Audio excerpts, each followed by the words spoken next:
मैं हूं रवीश कुमार। क्या आपने वो खबर सुनी जिसने पूरे देश को हिलाकर रख दिया? सुप्रीम कोर्ट का बड़ा फैसला, मुख्यमंत्री योगी आदित्यनाथ को पद से हटाने का आदेश। क्या आई लव मोहम्मद जैसा एक पोस्टर विवाद इतना बड़ा बन गया कि देश के सबसे ताकतवर मुख्यमंत्री को इस्तीफा देना पड़ा? सुप्रीम कोर्ट ने साफ शब्दों में कहा है, जो जनता के साथ खिलवाड़ करेगा उसे बख्शा नहीं जाएगा, चाहे वो मुख्यमंत्री हो या प्रधानमंत्री। यूपी की सियासत में हलचल मच चुकी है और अब चर्चाएं इस बात की हैं कि यूपी के शेर यानी योगी आदित्यनाथ को सत्ता से हटाने की साजिश रची जा रही है। सवाल यह उठ रहा है कि क्या सच में सुप्रीम कोर्ट ने कोई ऐसा बड़ा फैसला सुनाया है या फिर यह सब सिर्फ एक राजनीतिक चाल है जो जनता के बीच भ्रम पैदा करने के लिए खेली जा रही है। आज हम इसी सियासी भूचाल का विश्लेषण करेंगे और जानने की कोशिश करेंगे कि क्या योगी बाबा की कुर्सी वाकई खतरे में है या यूपी का शेर फिर से दहाड़ मारने को तैयार है। यह सुनकर आपका आंख भर आया होगा, आपके दिल में भी गुस्सा आ गया होगा, है ना? तो चलिए आज हम इस बड़े विवाद की पूरी सच्चाई आपके सामने लाते हैं, वो भी ऐसे अंदाज में कि आप शुरू से अंत तक हमारे साथ बने रहेंगे। लेकिन दोस्तों, वीडियो में आगे बढ़ने से पहले हमारी आपसे एक छोटी सी रिक्वेस्ट है कि अगर आप इस वीडियो को अभी तक देख रहे हैं तो प्लीज इस वीडियो को एक लाइक करके हमारे नए चैनल डीएलएस न्यूज हिंदी को जरूर सब्सक्राइब करें। दोस्तों, यह सिर्फ आपके लिए एक सेकंड का काम है, लेकिन इससे हमारी काफी बड़ी मदद होती है, तो प्लीज लाइक और सब्सक्राइब जरूर करें। तो अब बिना वक्त गवाए आइए शुरू करते हैं इस रहस्य से भरे देश को झकझोर देने वाले किस्से की असली सच्चाई। दोस्तों, उत्तर प्रदेश की सियासत में इस वक्त कुछ ऐसा चल रहा है जिसकी चर्चा हर गलियारे में है।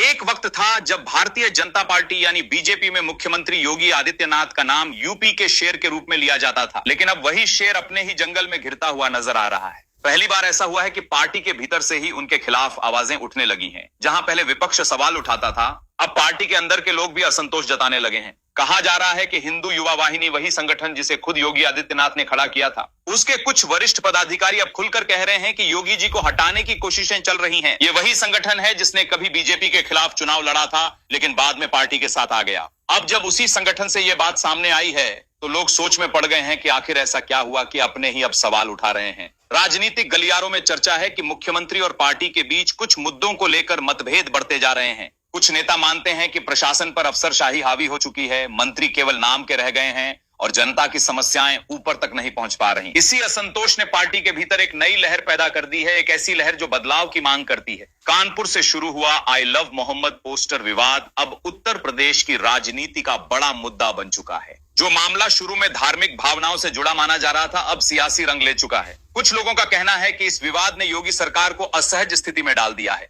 विरोध प्रदर्शन, धरने और प्रशासनिक कार्रवाई ने जनता के बीच सरकार की छवि पर असर डाला है। राजनीतिक विश्लेषक मानते हैं कि इस विवाद ने विपक्ष को तो मौका दिया ही, साथ ही बीजेपी के भीतर भी कई पुराने मतभेद फिर से सामने आ गए। कुछ नेता मानते हैं कि योगी सरकार का सख्त रवैया अब पार्टी के लिए नुकसानदेह बन सकता है। यही कारण है कि कुछ लोग पार्टी के अंदर ही अब यह सोच रहे हैं कि क्या यूपी में नया चेहरा लाया जाना चाहिए। लेकिन सवाल यह भी है, क्या यह सब एक सुनियोजित साजिश का हिस्सा है? क्या यह संभव है कि कुछ नेता या गुट जानबूझकर योगी आदित्यनाथ की लोकप्रियता को कमजोर करने की कोशिश कर रहे हैं ताकि सत्ता समीकरण अपने पक्ष में किया जा सके? यह वही राजनीति है जिसमें दोस्त और विरोधी का फर्क कभी कभी धुंधला हो जाता है। बीजेपी के भीतर अब वो खामोशी नहीं रही जो कभी अनुशासन की पहचान थी। हाल ही में पार्टी से जुड़े कई सहयोगी दलों के नेताओं जैसे संजय निषाद, अनुप्रिया पटेल और कुछ अन्य छोटे सहयोगियों ने खुले मंच से नाराजगी जताई। किसी ने कहा, अगर मन नहीं मिल रहा तो गठबंधन तोड़ दीजिए। किसी ने कहा, हमारी बात सुनी नहीं जाती। ये बयान अब चर्चा में है क्योंकि ये किसी विपक्षी दल के नहीं बल्कि बीजेपी परिवार के भीतर से आ रहे हैं। राजनीतिक जानकारों का कहना है कि मुख्यमंत्री योगी आदित्यनाथ के कार्यकाल में शक्ति का संतुलन पूरी तरह प्रशासनिक अधिकारियों की ओर चला गया है। मंत्री और विधायक खुद को सिस्टम में बंधा महसूस कर रहे हैं। यही कारण है कि संगठन से लेकर सहयोगी दलों तक असंतोष बढ़ रहा है। यह असंतोष अगर संभाला नहीं गया तो यह पार्टी के भीतर एक बड़े बदलाव का कारण बन सकता है। हालांकि बीजेपी के शीर्ष नेतृत्व की तरफ से इस पर कोई आधिकारिक बयान नहीं आया है, लेकिन अंदर खाने चर्चाएं तेज हैं। कहा जा रहा है कि पार्टी छवि प्रबंधन में लगी है ताकि जनता के सामने सब कुछ सामान्य दिखे। अब सवाल यही है, क्या वाकई उत्तर प्रदेश की राजनीति में बड़ा बदलाव होने वाला है? क्या मुख्यमंत्री योगी आदित्यनाथ को हटाने की साजिश सच में रची जा रही है या यह सिर्फ अफवाहों का जाल है? कुछ राजनीतिक विशेषज्ञों का मानना है कि पार्टी कभी भी इतनी आसानी से अपने सबसे लोकप्रिय चेहरों में से एक को नहीं हटाएगी। योगी आदित्यनाथ आज भी जनता में अपनी साफ छवि, सख्त प्रशासन और तेज निर्णयों के लिए जाने जाते हैं। लेकिन साथ ही यह भी सच है कि बीजेपी अब एक ऐसे मोड़ पर खड़ी है जहां हर फैसला 2029 की राजनीति को प्रभावित करेगा। अगर पार्टी अंदरूनी असंतोष को समय रहते नियंत्रित नहीं कर सकी